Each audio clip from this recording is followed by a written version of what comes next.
Good morning and then shalom to you. So today we continue what we started yesterday, looking at the primary reason or one of the primary reasons why God created man.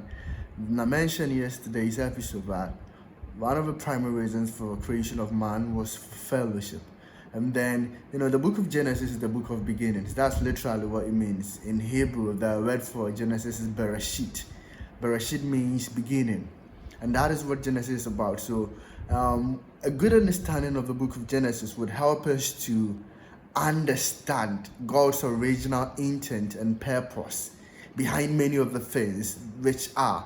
For instance, if you want to understand God's idea of marriage and all of that, go into the book of Genesis, where the institution of marriage was first established by God, grants us a better understanding of this. And it is the same reason for the creation of man also. And I mentioned in our previous episode that the primary reason for the creation of man was for fellowship. Why? Because God could have chosen to do without man. God didn't need man. After all, God has always been. He's the ancient of days, without beginning of days and without end of days. He has no beginning, he has no end. When he revealed himself to Moses, he told Moses, Yod Hey Vav Hey.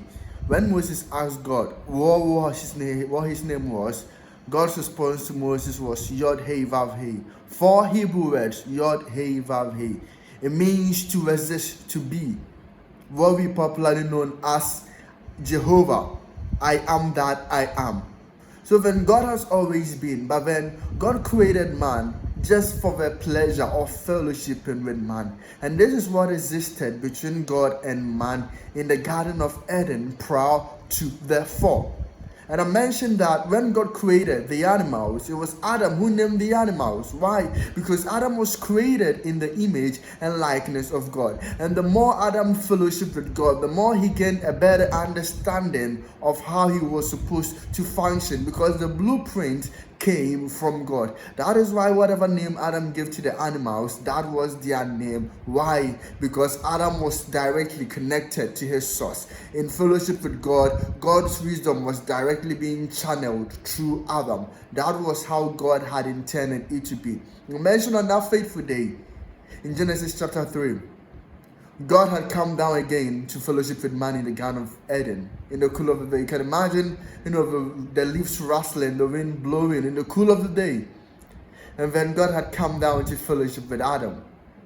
But then on that faithful day, the fellowship could no longer take place as God had intended it to be because of the onset of sin. But then I want you to think about this.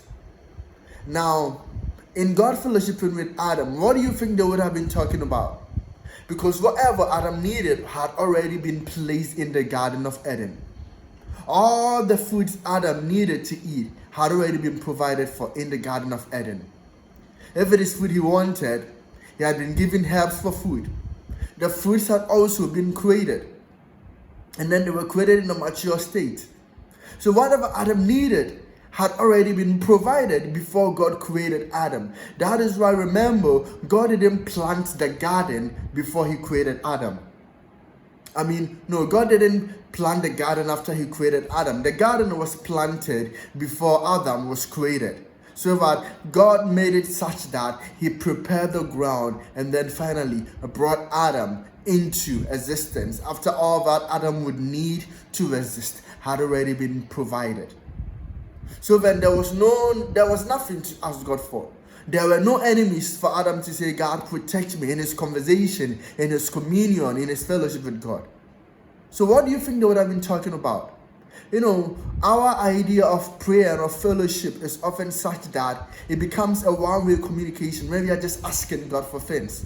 There is nothing wrong with it. But when we remember, we are trying to look at the original intent. That is why we've gone back to the book of Genesis, the book of beginnings, having established the fact that the primary reason for the creation of man was for fellowship. But then in fellowship, which is communication, a two-way channel, what would they have been talking about? I want you to ponder over it. What do you think they would have been talking about? There were no enemies to pray and ask God for protection from. There was no lack. There was no need for Adam to pray or to ask God and say, God, give me food. All of this is already provided. It's amazing, isn't it? So then think about it. And then as we journey through this we would be able to answer the question as to what God and man's fellowship was all about. Thank you. Shalom. Have a blessed day. We continue tomorrow.